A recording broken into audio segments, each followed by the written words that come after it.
Hey, welcome back to the Chuck Wagon Show. I'm Chuck, and I am excited for season 2. I have a lot of good stuff planned, but I thought I would kick it off with something just in time for kickoff and make something you can use for your Super Bowl party, and that is chicken pops or chicken lollipops. I don't know exactly what you call them, but I do know that chicken wings are crazy expensive right now, and drumsticks are not. So let's dress these guys up and make them the star of the show for once. I'm going to do them 3 ways. I'm going to do them 3 ways. I'm going to smoke them on the Weber kettle and do them barbecue style. I'm going to fry them and do them buffalo style. And I'm going to use the air fryer and attempt Nashville hot chicken style. And here's the thing.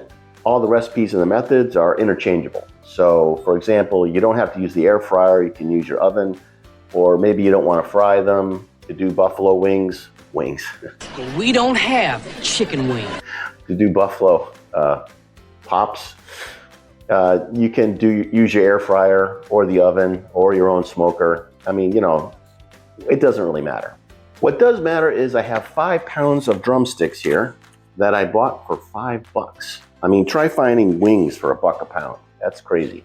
And I just got a flyer today from Aldi, and they're selling drumsticks for 89 cents a pound. I mean, that's insane.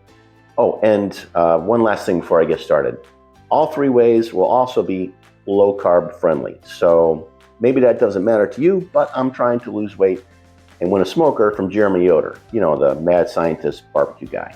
Okay, so before I get to cooking them, I want to brine them for an hour to maximize their juiciness. And then I have a bit of butchery to do to get them to stand up.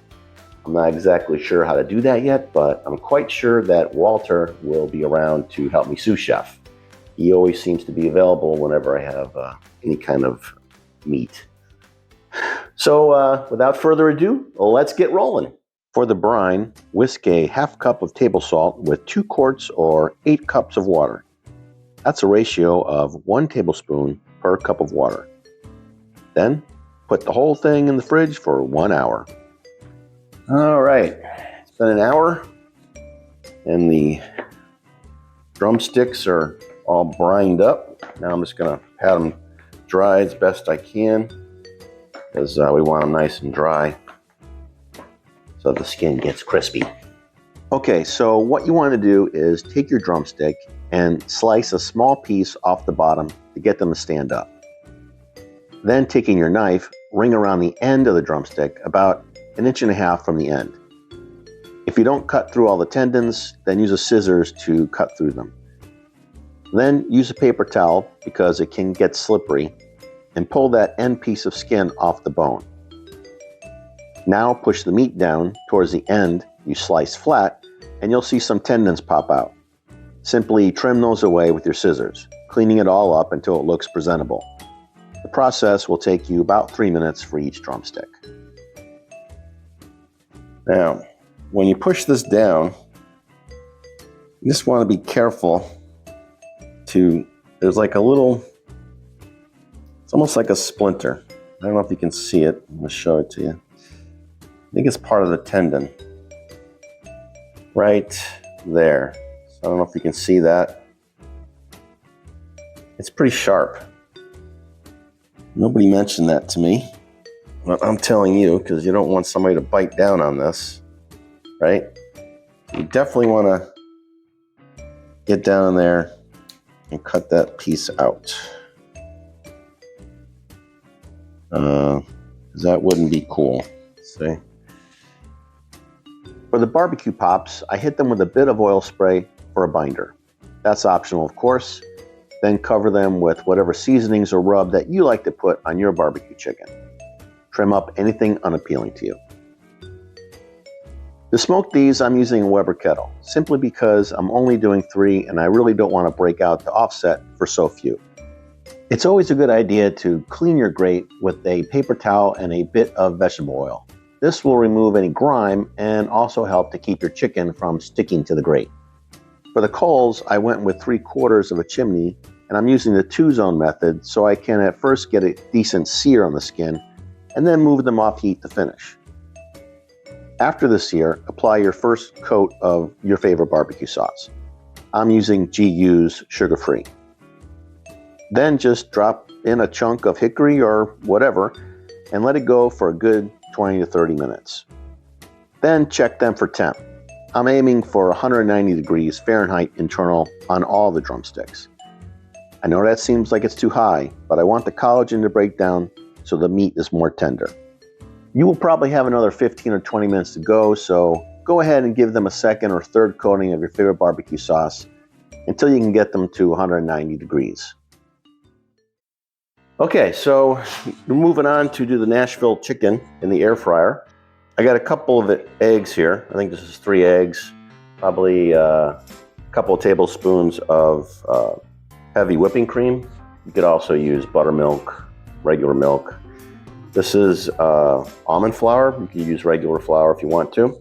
And for spices, I put in here a teaspoon. This is about 1.5 cups of flour. I used a teaspoon of chili powder, paprika, and a 1/2 teaspoon of onion powder and garlic powder. And then over here, I have spicy chicharrones, which are pork rinds. And basically what I did was take a bag like this and just grind them up in the, food processor, blender, whatever you got going on. This is basically the same recipe I use for my poppers, which is another great addition. Put this here. Egg. This is great. I love these little handles. Let that come off. And then in here, with the flour, back into the egg. Let that drip off. And then finally into the chicharrones. You don't have to use pork rinds. I do it because it's low carb. There's no carbs in pork rinds. So I do it instead of breadcrumbs, but you can definitely use breadcrumbs. That looks kind of cool. Then I'm going to put it on here to let it kind of dry out a little bit. Then, of course, just repeat with the remaining drumsticks. After letting them sit for about 10 minutes, cover the bones with a bit of tinfoil to avoid burning. Set your air fryer to 350 degrees and check them for temp after 20 minutes. You may need another 5 or 10 minutes after that to get them to 190, depending on your air fryer. Let's see if we got 190. We got 190, 195. Yeah, so anywhere between 190 and 200 is what I want. Perfect. So because these look kind of gnarly, I'm going to go ahead and try to pretty them up by adding a little bit more sauce. Okay, on to the buffalo chicken pops. Into whatever vessel you're going to use for frying, add enough of a neutral oil, like vegetable, to cover the drumsticks and adjust your temp until you can maintain 350 degrees Fahrenheit. Okay, so let's get this party started for the buffalo. I got a stick of butter, unsalted, because I'm going to put something in it later. And I'm using Texas Pete. I like the taste of it.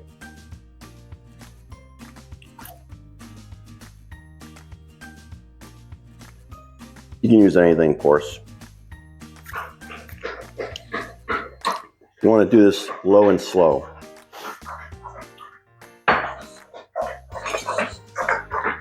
Because if you do it too fast, the butter and the hot sauce will separate, and you don't want that.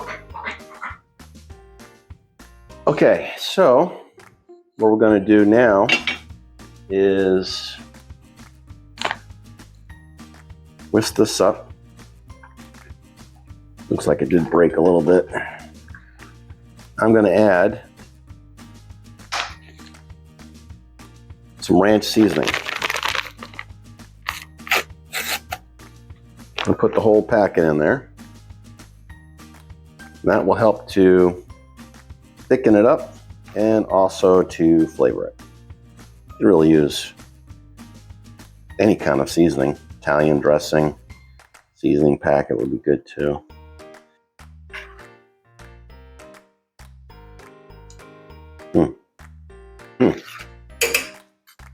That's good. That is good. They'll keep your guests really guessing. I'm going to put that aside for now. Now back to the oil. My temp is just over 360, but that's okay because when I put the chicken in, the temp will drop about 20 degrees. It'll probably take around 14 minutes to get your drumsticks to 190 degrees internal. I checked mine at 17 minutes and they were over what I wanted at about 210. Remove the drumsticks to a paper towel and let them sit a few minutes to drain any extra oil. And of course, let your oil cool down before you move and store it. Then they are ready to dip in the buffalo sauce. You can see that the ranch seasoning packet really thickened it up perfectly. Give them a good coat.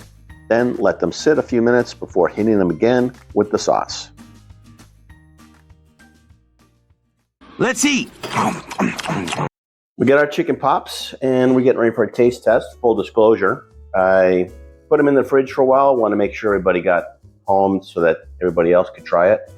And then I warmed them up in the oven for about 45 minutes at 170 degrees. So let's take a bite and see what we got. I'm gonna have a bite of this barbecue one first.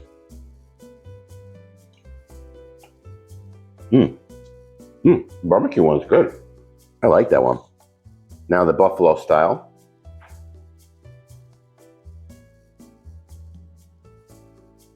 That's also pretty good. Of the three guys, which one do you think is your favorite? I actually like all of them. This one was a Nashville hot chicken style. Kind of, sort of. The barbecue one is the This one one's good too. that comes, it kind of falls off the bone, almost like a, you know. I think if I would have fried this to the right temperature, 190, it would have been a lot more juicy.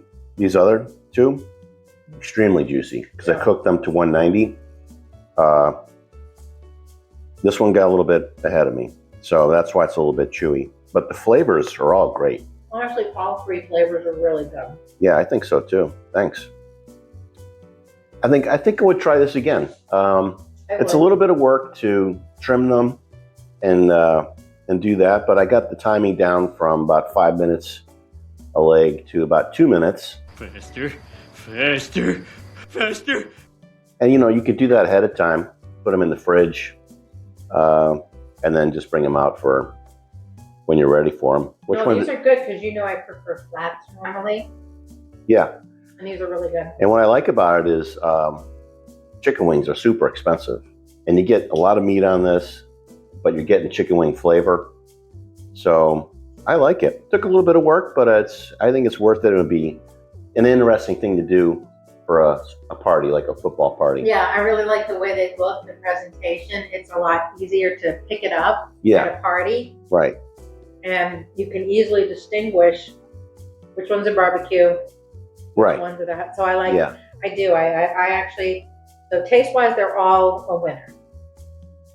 Presentation-wise, they're all a winner. You can easily serve these and just pick it up like a lollipop and eat it. So that was another nice thing. My fingers weren't getting all filthy and baseless, but yeah.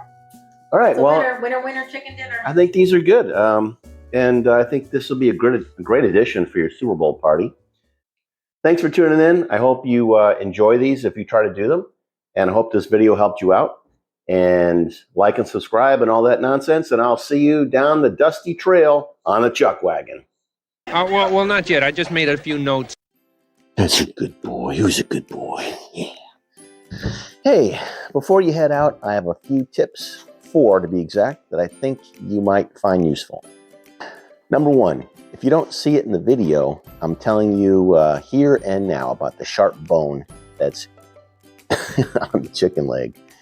When you push the meat down to form the pop, there's a very sharp splinter that sticks out. You got to cut that out, otherwise somebody could bite down on it. If you didn't see it in the video, jump back and watch it so you know where it is. Number 2, I think the biggest fail out of the 3 types I made was probably the Nashville chicken. Although it tasted great, it just didn't have that Nashville flavor.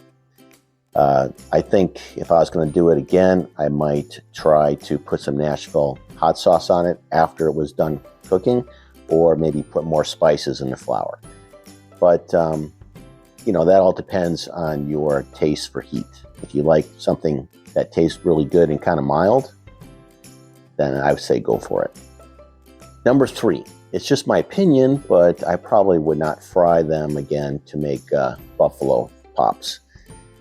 They cook really fast, and it's hard to keep track of the temperature. Also, it really stinks the house up. So I think if I was going to do it again, and I will do it again, I probably would cook them in the oven before I dip them in the sauce. But I got to tell you, that buffalo sauce is delicious. And finally, number 4, brining for an hour and cooking to 190 degrees Fahrenheit internal works great for juicy, succulent, dark meat chicken like drumsticks.